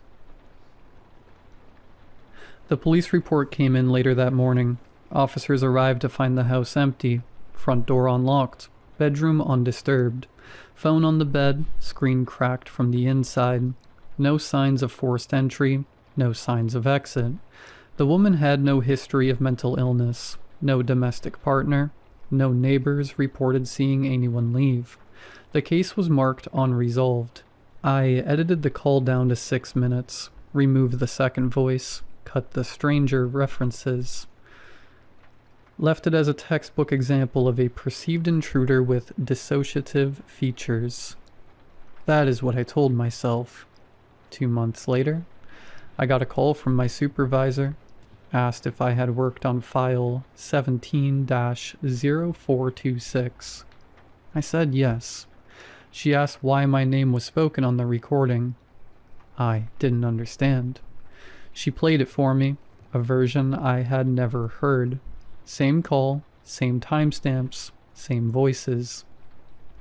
Except this time, when the man spoke for the first time, he said my name. Not shouted, not emphasized, like it was obvious. "That's not true, Esha," he said. I told my supervisor it must have been contamination, audio bleed, suggestibility. She nodded. She looked tired.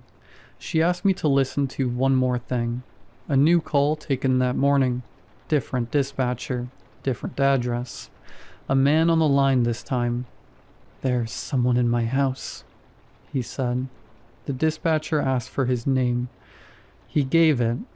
Then he said, "He's telling me you already know this part."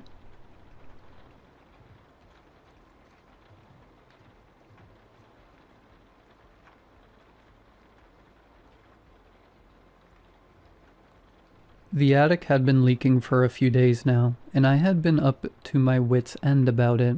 Elizabeth told me to call a contractor, but I knew I was perfectly capable of fixing it.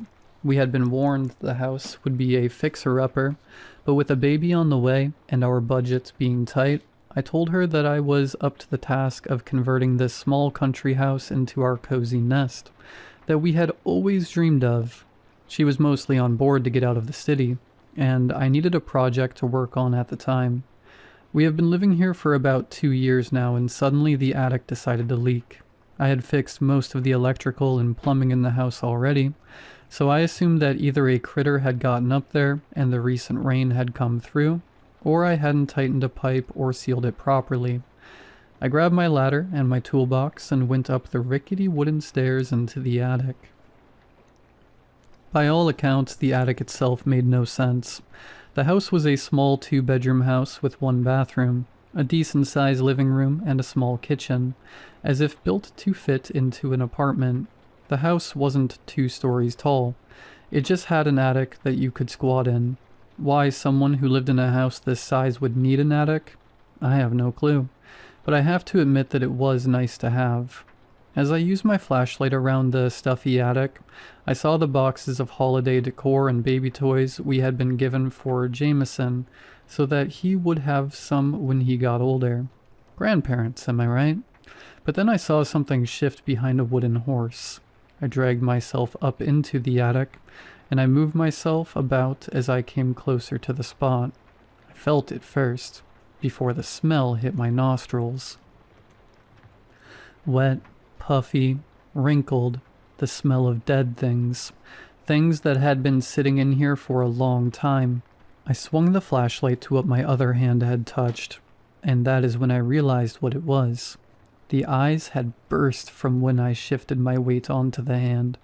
The skull flattened and the neck had an impression of my pinky finger on it.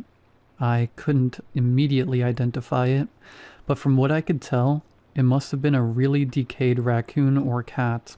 What made it even more difficult was the lack of fur or any other identifying features. It seemed to have 4 legs, but the paws were a little longer, and it had tiny fingers that resembled human hands. The tail seemed malformed, as it looked like it had grown with a bend in it, like an elbow. The end of the tail had some form of claw on the end, but it could have been a malformed bone. The head was mush, so I'm assuming it was a raccoon. Of course, at the time, I was more concerned about vomiting on my favorite work shirt. I quickly crawled out of the attic and ran into the bathroom to wash off the greasy guts on my left hand and change shirts. I then grabbed a few plastic bags and some gloves from the kitchen before trekking back up there to clean it out. After a few trips and burning through cleaning supplies, I had removed the dead critter and any fluids up there. My focus was off, as my hands had broken out into hives and sores. Elizabeth told me I should go see the doctor, but I told her, I'll wait a day or two first. As I scrubbed the hives on my hand, I stared at the creature's hands and tail, how they were twisted with claws as if human. I didn't tell her about how misshapen the creature was, as the problems of the attic were mine. I assumed the critter had somehow crawled up the tree in our backyard and found a hole beneath the roof or behind a gutter, but there was no hole to be found. I emptied the attic and searched every nook and cranny. The leak was definitely coming from where the critter's body had lain, but the attic refused to reveal its exit. It was almost as if the creature had been a plug, but there would still have to be a hole, right? Elizabeth asked me if the leaking could have been the critter pissing on the attic floor, but I told her that the attic only leaked when it had rained, and we would have smelled it. The next day, I had a hard time getting up and continuing the search for the leaking gap. I hadn't slept well, in all honesty, because I had a really weird dream about something outside the bedroom window calling out a name. Doesn't matter, though. Dreams are weird, right? But I do have the name stuck in my head now. I ended up muttering it to myself all day, and I didn't even realize it until Elizabeth asked me what I was saying. I wasn't sure myself, and I hadn't even realized that I was staring out the window while I was muttering. 2 nights ago, things started to change. I had gotten up late that night, waking up from a nightmare, if you must know, and I decided to refill my cup of water. I tiptoed out of the bedroom so as to not wake Elizabeth and went into the kitchen. As I flipped on the light, I almost jumped when I saw a silhouette from the kitchen window. I had just woken up from a dream about something coming in from the window, so you can understand why I was jumpy. I then rubbed my eyes and saw that it was an ooze, leaking from the kitchen ceiling and down the window panel. Thunder roared and lightning flashed outside, highlighting the translucent fluid. It couldn't have been there for more than a few minutes, as the crack in the ceiling looked as if it had only just started taking water damage. I took my empty cup and scooped some of it off the window before it reached the sink, then placed it on the counter. I then spent the next 10 minutes digging around for a bucket and a towel as quietly as I could, and cleaned up as much as possible. Being quite tired from horrible dreams, I absentmindedly grabbed my cup and brought it back to bed with me, thinking I had filled it with water. As the fluid touched my tongue, I realized my mistake, but it was too late. It filled my mouth and ran down my throat as I tried to spit it out. As I gagged and coughed, Elizabeth woke up and asked what was wrong. I told her what happened and she handed me her water. I ended up going to the bathroom and washing my mouth out for a while before finally falling asleep, exhausted. I awoke to a sore throat and a grumpy wife. She said that I had been muttering in my sleep all night, something about somebody arriving. I didn't have a clue what she could have been talking about, so I apologized. After coming home from work, I used my ladder to seal up the cracking ceiling in the kitchen, then went back into the attic. It felt smaller than before, but a lack of sleep was affecting my senses for most of the day. A coworker had poured some water on my lap to wake me up, as I had fallen asleep muttering, so the dimensions of the attic feeling off didn't concern me. What did concern me was that I couldn't find the source of the ooze. The only thing that stuck out was an outline of where the critter had been found, had stained the wood flooring, but that was something I couldn't scrub out. The wife told me I should call pest control or a professional, but I quickly snapped back that I was perfectly capable of fixing anything wrong in the attic, and that I was the only one who could prepare it. I must have said it more aggressively than I intended, because she said that she was going to take our son with her to her mother's house, and that I had been acting strange for the past few days. She claimed that I had been sleepwalking, muttering the same name over and over while opening windows at night, and had become distant.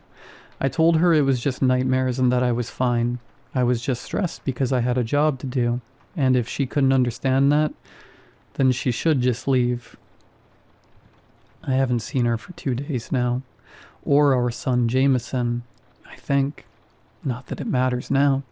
She wouldn't understand even if I tried to explain it to her. I love her, but I had to fix the leak. I haven't left the house since. My boss called, but I told him I had more important things to do than filling out paperwork, then hung up. But I finally found the leak. That attic thought it could hide it from me, but I found it. At this point, my skin is puffy and red, with dried blood from sores and cracked skin across my arms. I haven't been able to speak. My jaw feels so swollen. Moving or breathing hurts, so I have spent the past few hours sitting in the attic alone. The ooze wasn't just a leak, but rather a gift. He had tried to tell me before, but I didn't understand. As his arms crawl within me, I feel brimming with joy. I finally fixed the leak as I drank what was left of the divine essence. He now dwells within me, reaching out from my throat and peeling away my skin. He has arrived, and we are born again in one form, as I am torn apart from the inside. A cocoon for my Lord of Shagai.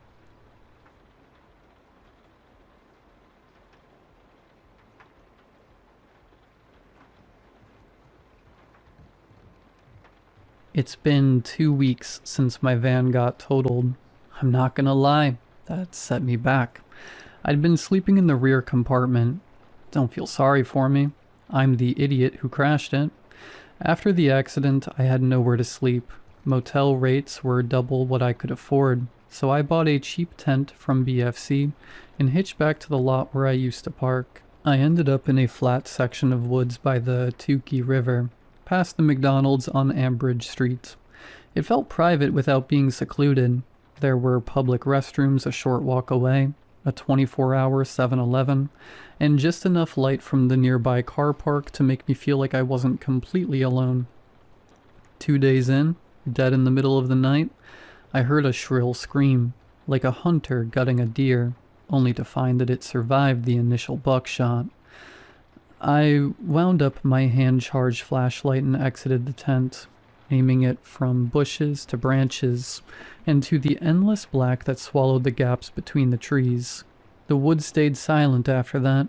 Even the buzz of mosquitoes disappeared, but I stayed awake in my tent for an hour or so, straining my ears to hear what sounded like leaves crackling underfoot. The next morning, as I was washing my work shirts in the Tukey River, a pink and gray sneaker washed ashore, caught in the reeds that lined the bank. I retrieved it and read the tag on the inside of the tongue. Woman's size 9. Lots of things washed up in the river. Shoes, clothes, cardboard boxes, and cartons of milk. I tossed the shoe back, thinking it was another piece of junk. Later that night, I was eating a Big Mac from the Ambridge Street McDonald's, hugging my knees to my chest and trying to keep warm. Outside, the leaves began crunching again. I thought maybe a deer had smelt my food or noticed my camping light and came to investigate. I unzipped my tent and went walking into the woods following the sound. Whatever made the sound wasn't disturbed by my movement and kept creeping from tree to tree. My torch light started to stutter, and I stopped to wind the lever and boost the charge. The light turned back on. Ahead of me, something ducked behind a tree. I froze, aiming the flashlight where I'd seen the face. An animal would have scurried away, dashed off into the thickets to escape the human presence. The light started flicking again. I tilted it down to wind the lever. Footsteps, disguising themselves amongst the click, click, click of the wind-up torch. I turned on my feet, sliding on the loose leaves, the torch tumbling from my grip, and I zigzagged between trees and rocks, sprinting back to the tent. I zipped myself inside and waited. I had no tools, no bear spray, no torch, nothing to defend myself with. I switched off the camping light and sat in the darkness, letting my ears work to their full breath. The night went silent again, as still as the surface of water. No bugs, not even the crunch of leaves. Nothing, except for one sound. Wind blowing gently against my tent. Breathing.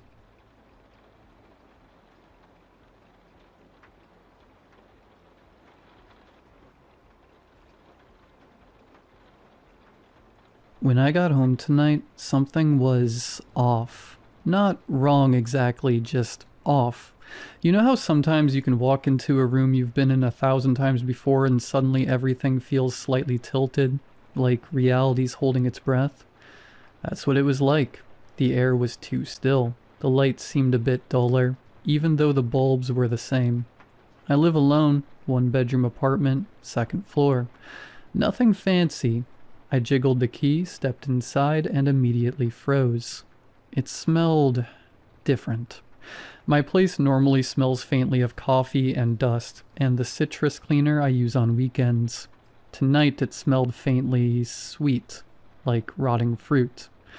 I tried to brush it off. Maybe I'd forgotten to take the trash out, but when I closed the door, the sound was wrong. The latch clicked, but it sounded deeper, heavier, like the door was thicker than before. I remember thinking, this isn't my door. That's when I noticed the clock on the wall. It was the same model, cheap black plastic, but the hands were moving backwards. I laughed, actually laughed out loud, because that made no sense. I thought maybe I was just exhausted, but then my laughter stopped when I saw my coat hanging by the door. I don't own that coat. It looked like mine, navy blue, hooded, but it had a rip across the shoulder and a stain I didn't recognize. I stared at it for a long time. I even reached out and touched it. It was still damp, like someone had just come in from the rain. Except it wasn't raining. I backed up, heart thudding, and that's when I heard footsteps in the bedroom. Slow, measured, heavy. I should have left. I wanted to leave, but something in me wanted to see who or what was in there. I picked up the nearest thing I could use as a weapon, my umbrella, and pushed the door open. The light was on. My bed was perfectly made, and sitting on the edge of it was me. Same clothes, same face, same cut on my hand from when I broke a glass last night. Only this version of me smiled when I entered. "Long day?" he asked. His voice sounded like mine, but lower, slower, like he'd been practicing. I didn't answer. I just stared. He stood up and I realized he was taller by maybe half an inch. His eyes were darker, and then I saw something else. Behind him, through the open closet door, was another apartment. An identical one. The same furniture, the same bed, except empty. He noticed me looking. "You weren't supposed to come back so soon," he said. That's when I ran. I bolted out of the apartment, down the hall and into the stairwell. I didn't stop until I was outside in the cold air, my hands shaking so hard I dropped my keys. I called the police, but I couldn't bring myself to explain.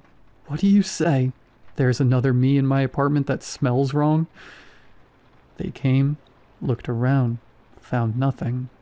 Everything was normal. My coat, the one with the rip, was gone. The clock was ticking the right way again. I'm staying at a motel tonight. I don't know what's waiting for me if I go back tomorrow. But here's the thing. When I was checking in just now, I caught my reflection in the glass door. And for a split second, I swear, my reflection smiled before I did.